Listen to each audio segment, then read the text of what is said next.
just a good listener as you are a communicator, and genuinely share with the people you're communicating with that you care about their concern, you care about their situation,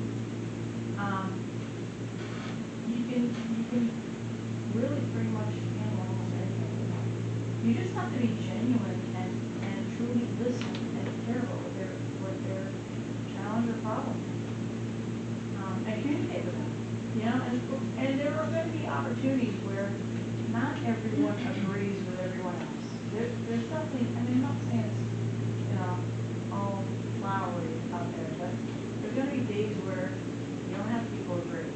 But as long as everyone's able to express their own feelings and opinions, as long as they stay civil and respectful to each other and the board and the public, I think we can work through pretty much anything.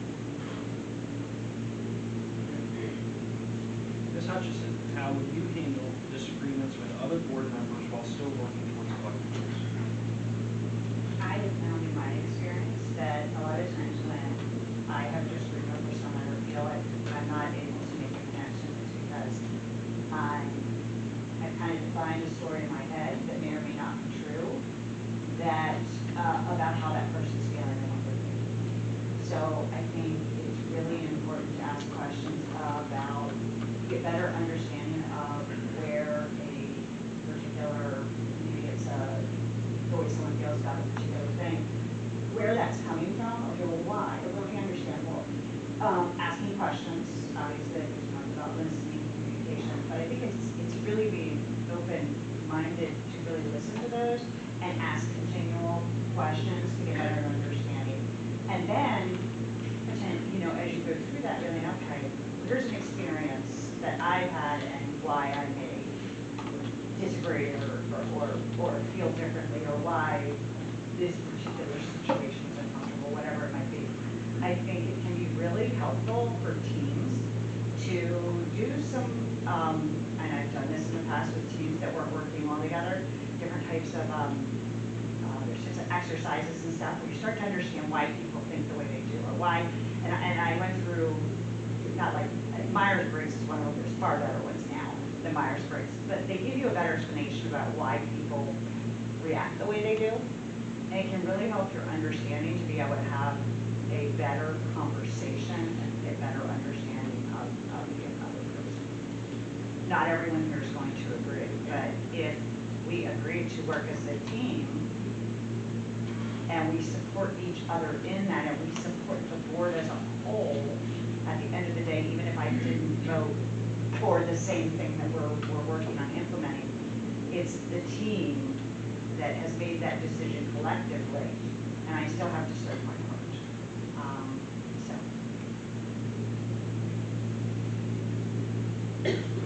Last one. Ms. Hutchison, what is your vision for the district in 5 to 10 years? And what role should the board play in achieving it? Let me start with the latter part. The board I see as the road signs and the guardrails. Here's the direction. We're going to help you down that path. The superintendent, the administrators, the teachers, the staff are all on that road. And they're looking for you to make sure the path's clear and the snow's out of the way, and, sorry, sticking with my little analogy here, that they can keep moving forward. So we're clearing the path. We're helping, we're putting that in place. What does that look like? Our school's finished. First and foremost, the school's finished. I think it looks like students that are graduation ready. Whatever that means for them, that's going to be different for different students. That could be going into technical, going straight into the workforce. It could be, you know, for certain students with special needs, it may be, you know, something different. But they reach that graduation ready stage. It's some of the same things I see today. It's the community at the football games. It's the community coming out to still see that, even though they haven't had a child in this school, or even maybe a grandchild in 20 years. It's staff that feel supported by their administration and their board, that they feel that they have their back. It's good, qualified, long tenured teachers staying here because they want to be in Littlestown. It's families that want to move to Littlestown because of the school having those good teachers and the good education. Do I want to see testing scores go up? Yes, absolutely I do. But I don't think testing scores are the end all be all of success. They're just one part of a much larger picture that tells you if a district is successful. And I see the board as a part of the community where people in the community know them by face, know their names, and that people want to come out and be engaged in the various things we're doing as a district. Ms. Bayless, final word is yours. What is your vision for the district in 5 to 10 years, and what role should the board play in achieving it? Well, my vision in 5 to 10 years for this school system would be to have every student at least at 80% proficiency, at least at 80% proficiency, if not higher. I don't know why you couldn't attain 95 or higher than that. The proficiency standards right now, they need a lot of help. So I would say increase proficiency to at least college-ready level. Not that, I'm not saying that every kid would go to college, I'm not saying that, so just putting that out there. But the ones that want to go to college should be able to go. And right now, I don't see that in the academic performance of the kids that they're doing right now. I'm sure there's some that can, yeah, but I'd like to see all of them be able to just have that opportunity. Whether they choose to go down that road or not, that's up to them. But I'd like to be able to see that, and I'd like to be able to see that the spirit and the energy of going to school, going through the whole process of starting out in kindergarten and graduating in 12th grade, and the kids throwing their hats in the air when it's graduation, they reflect on all the memories that they've had. Have that spirit live on in them through their future. Because you have them for so many years of their life that it should be a very happy and positive aspect of their life that they're experiencing here at school. So, a lot of kids do go to school and they don't get that experience. They don't have that, they don't get that feeling of spirit and sometimes it's really drudgery to go to school. And those are the kids that, if you can reach out and get some of those kids, that's fine. But yeah, you have to realize that whatever imprint we're putting on these kids in regards to, spirit and energy and a drive, so that it will take them in a very positive direction for their future, I would definitely say, yeah, I want to be part of that. Thank you. That concludes the questions. I'd like to take a couple of minutes to understand what your thoughts look over their issues they like here, but we'll take a few minutes before we go into the voting process.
board members have any follow-ups?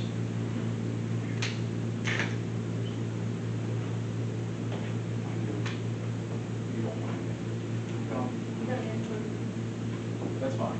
Well, I can't really ask both of them, but the question's pretty specific. Just go ahead. Um, your 10 years experience on the Frederick County School Board, what is the most prominent things you took from that? More than 10 years. When I started on the school board, special education, proficiency was, approximately 7 to 9%. And, and when I left, it was about 50% or slightly higher than 50%. But that process, I never ran for something. Special education, kids that were, you know, borderline diploma, not diploma bound, okay? Kids that were not necessarily even staying in school. So, yeah, and we increased, by doing that, although we focused on special education, I say we, but we were a team. I mean, it was really pretty much me, because I was the cheerleader for special education. I was a special education advocate for the school board. But, that being said, we worked as a team.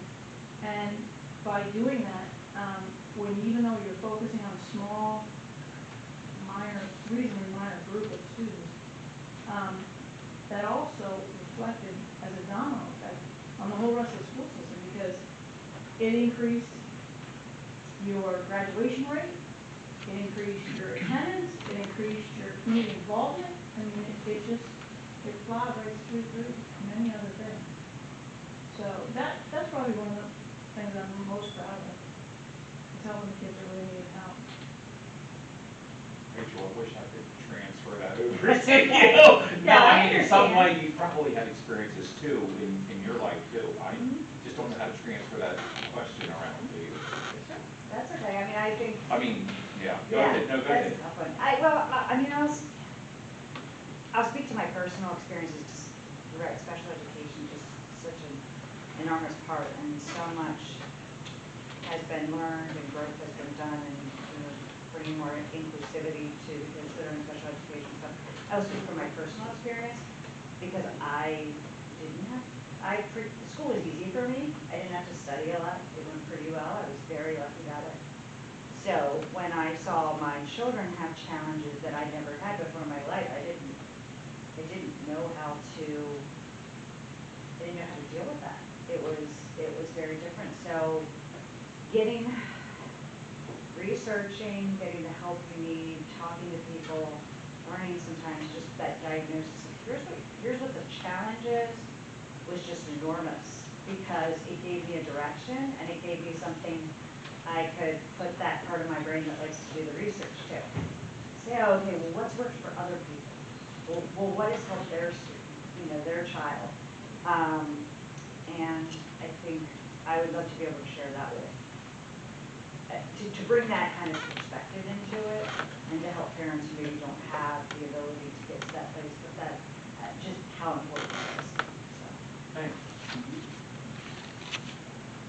Anyone else?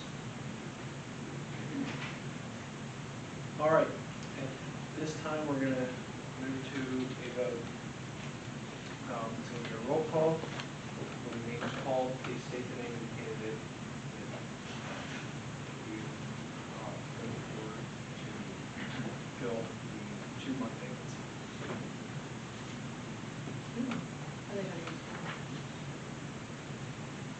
Carrie, please call the roll. Stephen Yerger. Don Davis.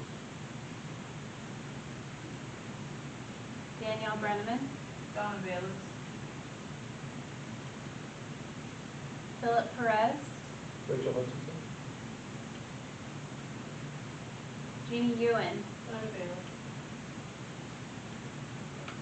Mary Brenneman. Donna Bayless.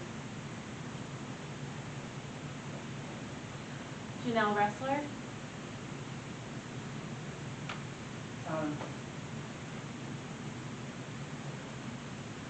Dwayne Sullivan. Don Davis. Nick Lovell. Yes. Congratulations, Donna. Thank you so much for your interview, Rachel. Absolutely. Best of luck to both of you in November.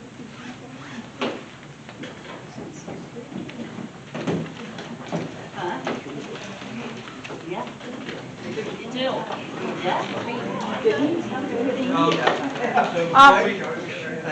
Before you adjourn, can I make a sunshine challenge, please? State your objection. You have stated the fact that you're going to executive session, but have failed to provide a sufficiently specific reason for that executive session, including a discrete